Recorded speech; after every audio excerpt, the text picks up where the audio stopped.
turn misunderstandings into reality, and how the sweet scent of forgiveness transforms everything. As we see through the illusion of perception and release self-judgment, we return to the truth we have always been whole.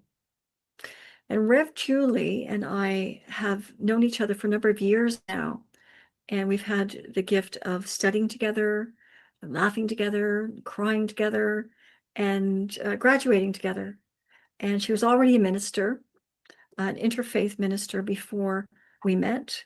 And then she joined Unity, and she has served over the years. She served for 15 years at Unity of North Atlanta in a range of creative and spiritual leadership roles. And most recently as associate minister, where she joyfully revitalized and expanded the youth program and family ministry to an average of 40 children and teens weekly. And that's a lot of beautiful young hearts to reach. So thank you for that, Rev Julie. And I am going to prepare to record this. This meeting is being recorded. And you can go ahead anytime. Well, thank you, Rev C. It's such a pleasure to be here with your community. Rev C is one of the most heart-centered people. I loved being in class with her. I love your, you live from that place of Christ consciousness, and you're passionate about spreading love and keeping us in that space. And so I'm just delighted to be here with everyone. I'm here from north of Atlanta in Canton, Georgia. So we are experiencing the last part of fall before we move into our winter, which is not nearly as nearly as intense as yours. But I was telling some people I grew up in Erie, Pennsylvania, so I know what all of the snow is. But so again, I want to thank Rev C and Anne, and I'm glad to meet all of you. I'm very interactive, so feel free to put in the chat. I may call something out, and I feel like we're creating something together. So even if you want to unmute and yell something in, I don't know if that's allowed, but I'm okay with it because we are co-creating together. So what comes to mind when you think about the word forgiveness? What does forgiveness mean? Well, Merriam-Webster Dictionary defines it: to forgive as to give up resentment of claim. I was looking to see the chat. Let me see. How do I, so I can see, just in case. There we go. So Merriam-Webster defines to forgive as to give up resentment of or claim to requital for, to grant relief from payment of, to cease to feel resentment against. But what would life be like if you never had to forgive anyone? Raise your hand if you think that's even a possibility. Couple. Raise both hands if you don't know. Yeah, exactly. And, we're living this human experience, but we know the true nature is our divinity. Our true nature is that Christ consciousness. But I'm not a puppy dog rainbow minister. I fully do believe that we are here. I feel I was sent here to experience the contrast from that divine appointment to learn those lessons. And so from that human perspective, yeah, we may want to forgive people because we might feel wronged. What's another reason? Possibly we feel life is unfair. Maybe somebody wronged someone we love. I know that's one that gets me. If I could talk about my mom, but somebody else better not. If someone has been wrong that we love, we might enter into that. But what would it take to release that need?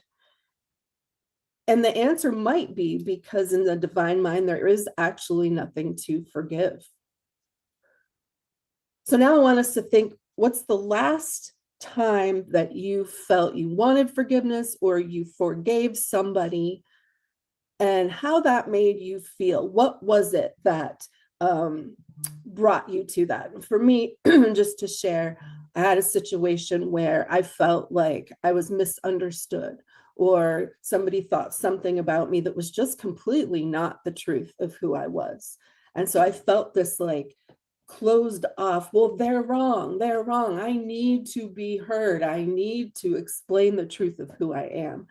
And so in working in forgiveness, I realized that I'm the only one that can forgive the remembering of who I am. I'm the only one that has that power. So think for just a moment of the last time that you forgave and the feeling that came with that. What were you looking for from that acknowledgement, from that apology?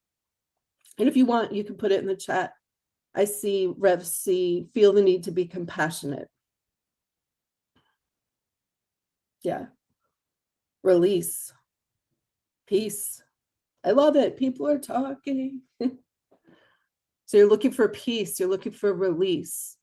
Anybody else looking for like divine understanding? Sometimes I feel that I just want them to see the real me. Yep. That's a big one. It's a process. Definitely a process. And we'll get to that. There's a couple of tools I have because it's a moment by moment process, as it turns out. So at the root of us needing forgiveness, Buddha taught it, Jesus modeled it, is attachment. Maybe it's attachment to an outcome. Maybe freedom from pain and anger. Absolutely, Penny. Maybe it's an outcome. Maybe it's like Rev C said, it's an understanding of the truth of who you are.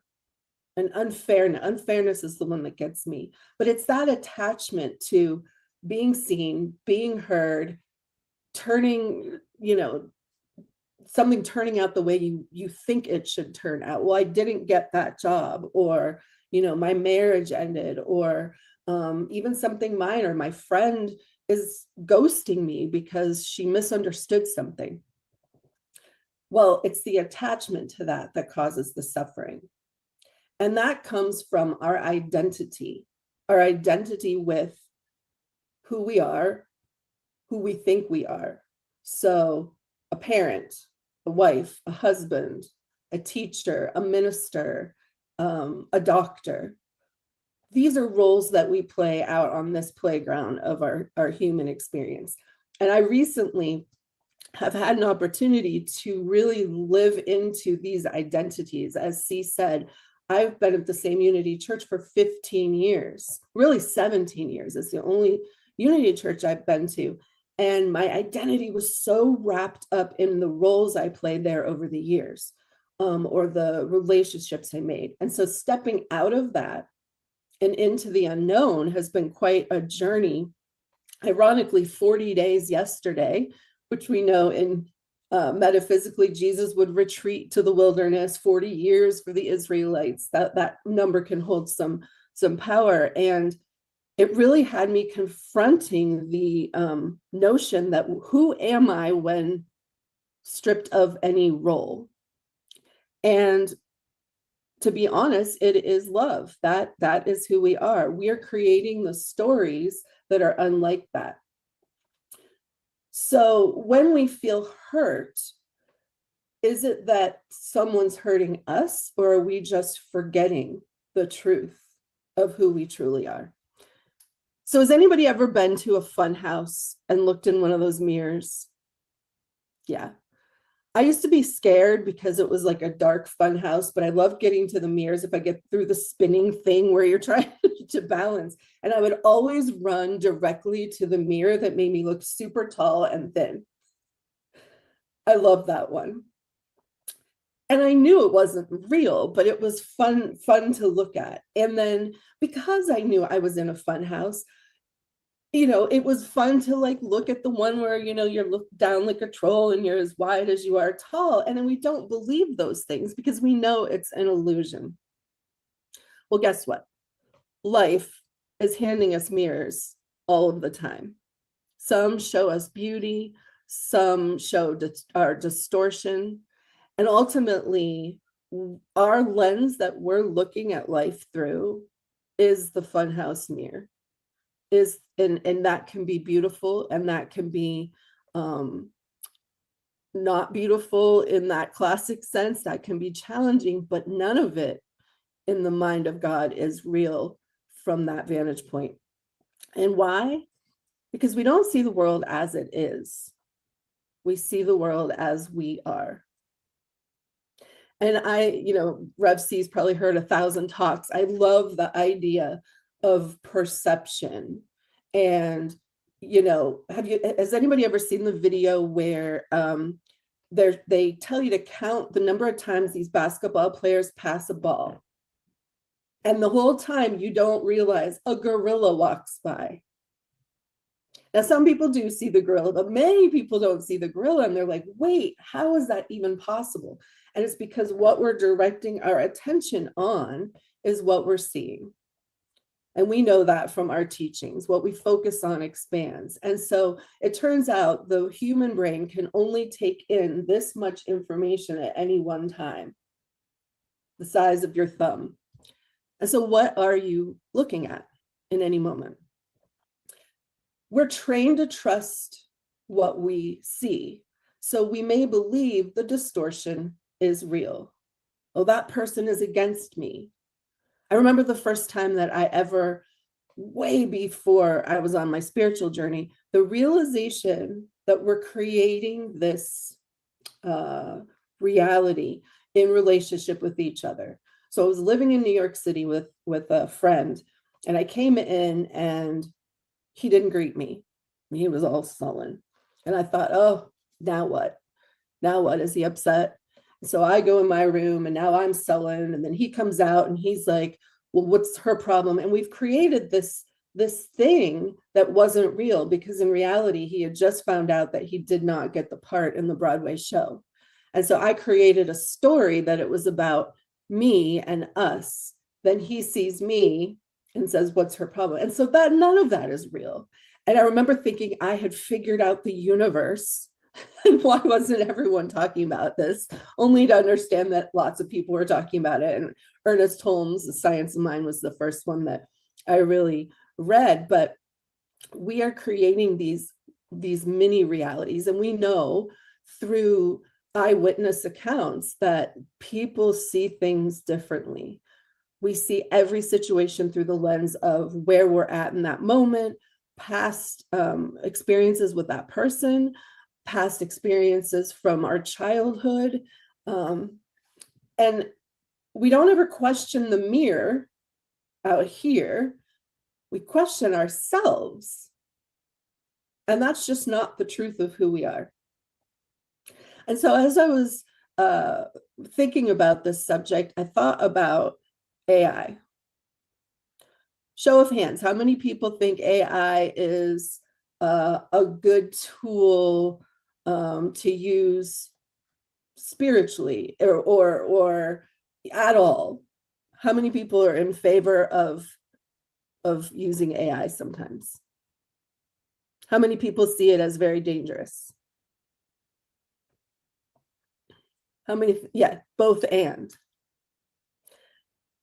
I did a talk at Unity of Chattanooga on AI, and I think I created some monsters because that community didn't realize you could talk to it and ask it things, be in relationship with it as like a two-way, and it's not real. Again, we're confronting all these things that aren't real.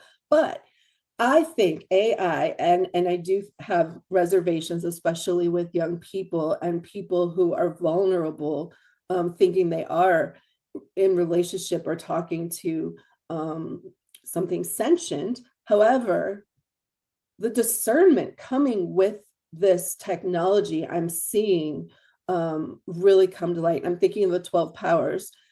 We're living into that, especially the young people. I worked with teens, and they want no part of it. They want no part of it. They hate AI.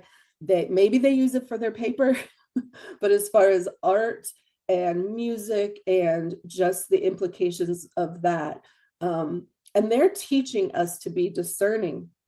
Because I remember several months ago seeing videos where one by one, it was every celebrity I love in the same boat, like saving children from the floods.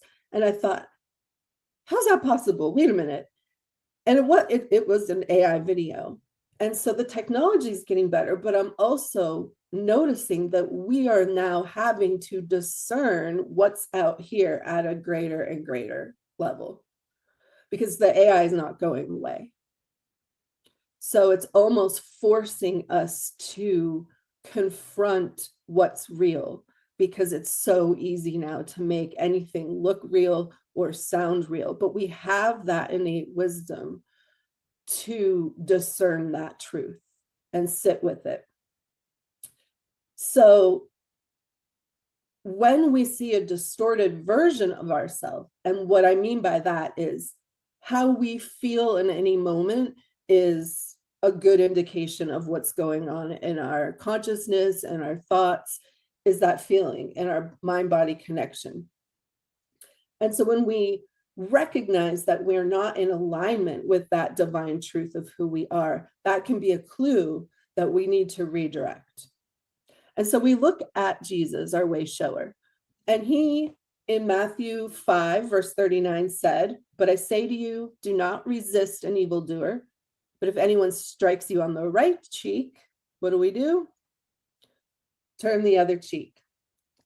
And I think a lot of times this is looked at as not retribution. Two wrongs don't make a right. We can't confront violence with violence. But also, what are we doing? We are turning away from that is unlike our truth. We're looking in another direction.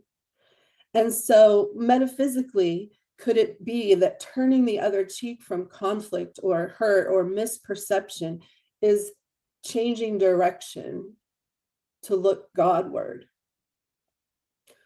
We don't stare into the funhouse mirror over here and try to fix the reflection. We know that's not real. We walk away. Well, that was fun.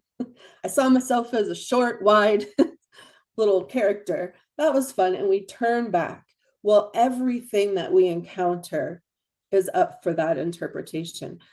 And our Unity co-founder, Myrtle, understood this. She said, you do not have a problem except the one that is in your own mind, and you put it there.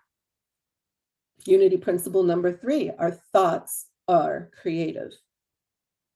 As truth students, we know this, but again, what happens when we are in that moment? We lose a job, our partner comes home and says, I'm sorry, I'm done with this, I'm leaving. How do we get into touch on that very human plane of what is real and what is not? So I want to talk about 2 tools that we can use that support this. Emmett Fox, he's one of our Unity writers. I believe he started in, I don't know if it was Science of Mind at the time. He was born in Ireland, but he ended up being a minister in New York, and 5,500 people would come every Sunday. So he's one of our great teachers. And you may be familiar with a little pamphlet called The Golden Key. Is anybody familiar with The Golden Key? I've golden keyed a lot over the last 40 days. And what he says is there's just one thing you need to do in any difficulty, and that is to stop thinking about it and to think about God instead. Simple, but is that easy? We're still navigating, we're still in the funhouse of this human existence. So we are still having to find the exit. We're still having to deal with the very human thing. And so, but is there a way for us to do that, to turn our eyes, to turn our other cheek, stop thinking about the difficulty? And he says, if you golden key something enough, eventually that's going to dissolve. And we know that because we're turning our energy towards God. We're turning our energy towards love, and that is ultimately forgiveness. I had the opportunity to sit with Wayne Dyer many years ago, and he helped me. I don't believe he said Emmett Fox, but what he told me was definitely the golden key, and also from Course in Miracles. I was navigating at the time my dance with cancer. I was diagnosed at the end of 2013, and he was coming to my church, and all I wanted to do was ask him how to avoid the thoughts of recurrence. I understood that words and thoughts have power, they have a vibration, they have energy, and I was terrified of my subconscious thoughts. And so 800 people were in our sanctuary, and we were told, don't approach him because we're going to have a mob. But I was an usher, and so our usher uniform was white top, black pants. And at the time, I had no hair because I was in chemo. So out walks Wayne Dyer early with no hair, white shirt, black pants. So we were twinsies. So he found me, recognized I probably was going through chemo, and I got to have a profound 8 to 10 minute talk with him. And I said, Dr. Dyer, how do I ensure that my subconscious thoughts are in alignment with health and wholeness? And he went like this, and he was like, if you start worrying about your subconscious thoughts, you are in trouble. Like, you can't control that. What you can control in any moment is your conscious thoughts, your conscious words. And he asked if I had ever seen the movie Up, and that dog, squirrel, squirrel, squirrel. And he said, that's all you do. If any thought, unlike love or healing or wholeness, comes up, squirrel, and you just turn the other cheek. Maybe you look at a flower. Maybe you see your dog prancing around. Maybe you see a picture of your grandchild.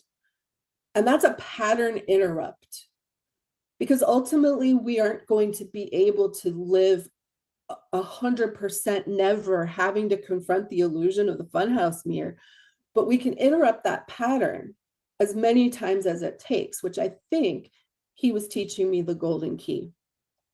So he said, just turn, squirrel, squirrel, squirrel. And so I really took that to heart. And I'm happy to say it's 11 years later, and I'm still healthy despite all of their predictions, but what do they know? And so that pattern interrupt is important, but what do we do next? Yes, we think of God, but for me, I needed something a little more juicy, because if I just went squirrel and then God, I might come right back. And so I took another lesson from our co-founder, Myrtle, who, as I'm sure you know, had her own healing journey. And she used to thank every body part every night, and actually would ask for forgiveness as well. And so I began to do my pattern interrupt and turn my attention, but then I would have some moment of gratitude. It may be gratitude for that flower blooming. It might be gratitude for the cardinal in my yard, but I would infuse that moment of shift with gratitude, because ultimately that energy, that gratitude energy, that love energy is what's going to ripple out. Charles also had his own little golden key called the sure remedy. And that's not something, see or anyone, have you heard of the sure remedy? I hadn't either, but you can find it on truthunity.net. And it was in Unity magazine in July of 1902. And it's the same type of thing. I have it on my web. I'm going to have to remember it. It's the sure remedy for everything is to stop and turn towards God. So our founders really lived into that as well. And, Charles is a little more resolute about it. And he just says, you turn away and, do something immediately different. But it works. I'm here to tell you that it does work. And so how does that play into forgiveness? When we turn the other cheek, we're not looking for anyone outside us to tell us we're okay. That's the aha that I've had over the last month. Any type of I need forgiveness comes from, I'm convincing you that I wasn't wrong. I'm convincing you that you said something hurtful. I'm trying to get you to validate the truth of who I am. But who are we trying to convince? We don't need to convince anyone if we know at the very core of our being that we are whole, that we are loved, that we are kind, that we maybe didn't say that thing or do that thing they thought. Once we fully understand that, it doesn't land on us. I had that experience once where somebody publicly said something about me, and everybody in my corner was righteously indignant, going, oh, how could they say that? And because I was so centered in that moment, it hadn't landed on me.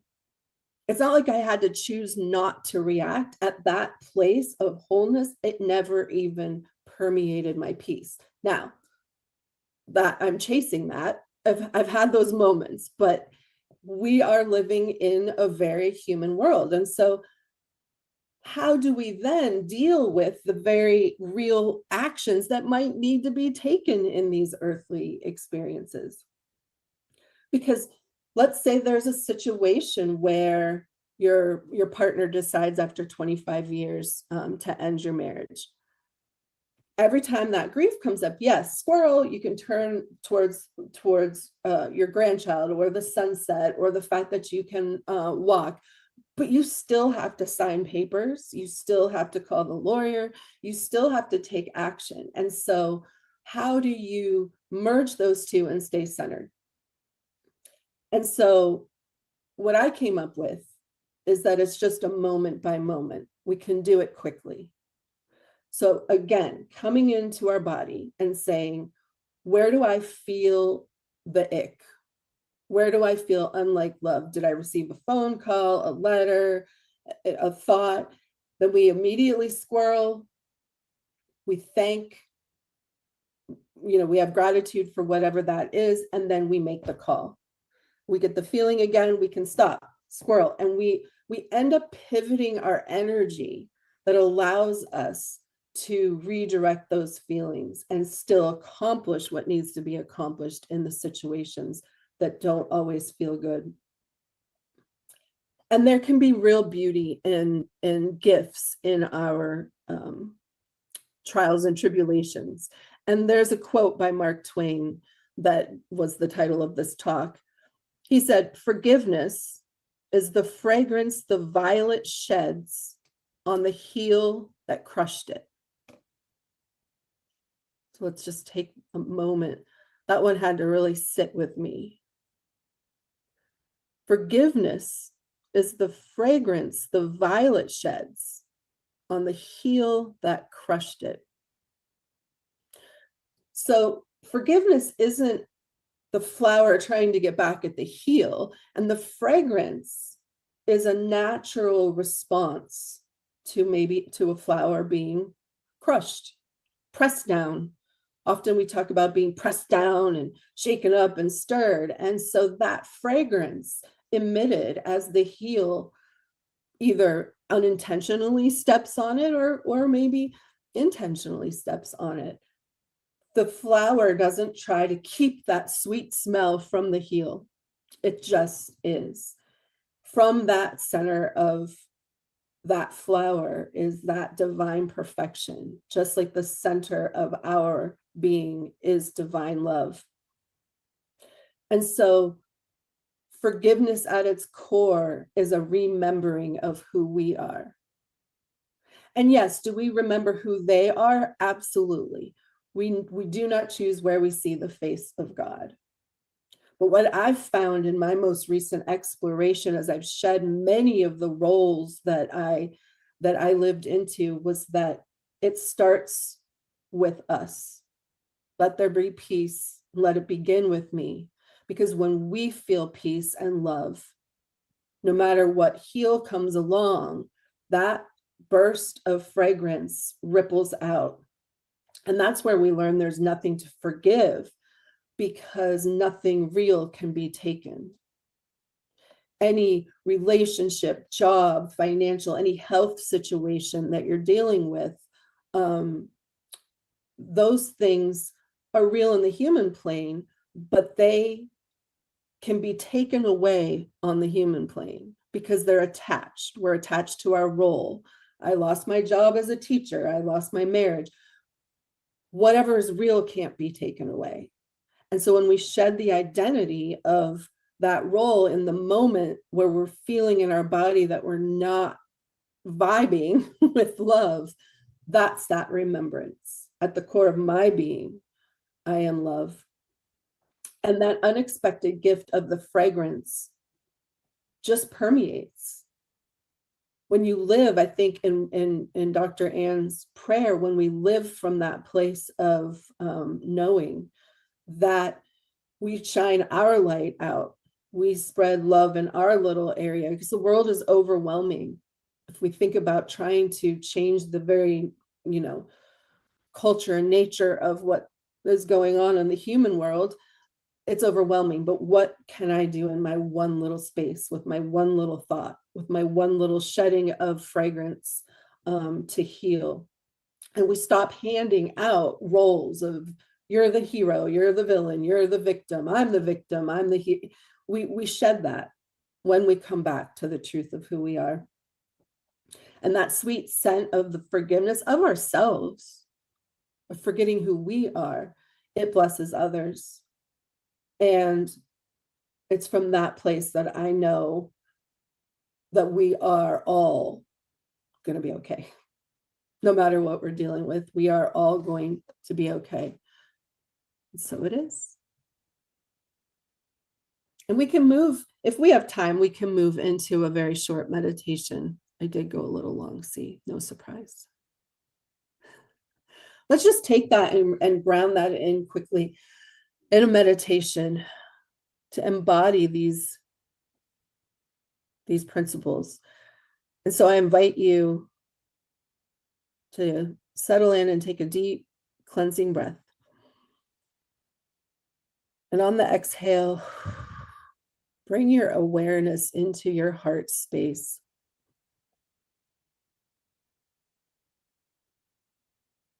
And breathe in again. And exhale everything that is not love.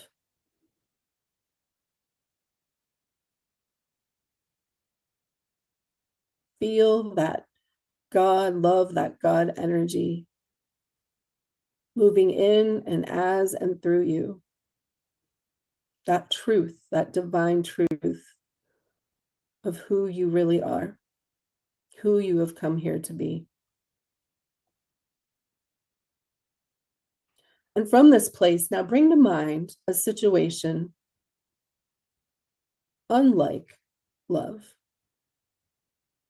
Perhaps it's something someone said, or it could be something that you said to someone that is unlike that divine truth.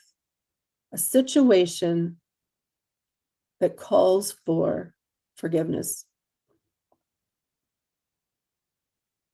And sit with that for just a moment and feel in your body where it shows up.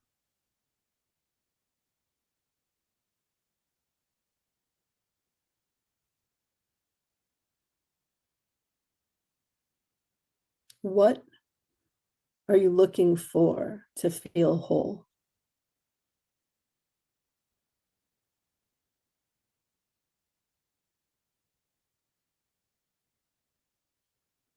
So turn now in your mind's eye and look in the mirror. And through that lens, are you seeing joy? Are you seeing love? Are you tall? Are you expansive? As you think about that situation, what is being reflected back at you?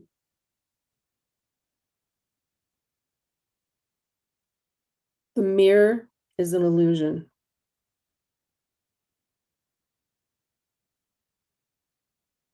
You can bring that energy back into your heart space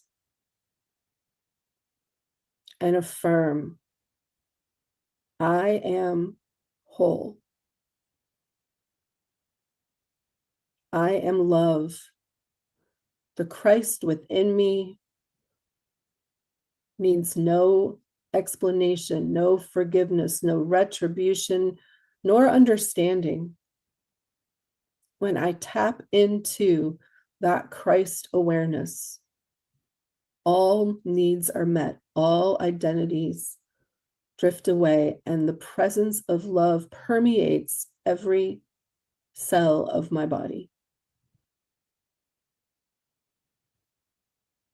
And as that mirror, as that reflection shifts through love, you feel in your body that warm, possibly warm glow of your light and the fragrance of your light and the beauty that goes out in front, behind, up, down, and around you, and share that with all who come in contact with the light that you are. And so let's just take one moment to sit in that feeling. There is nothing to forgive. I am whole. I am love. I am peace.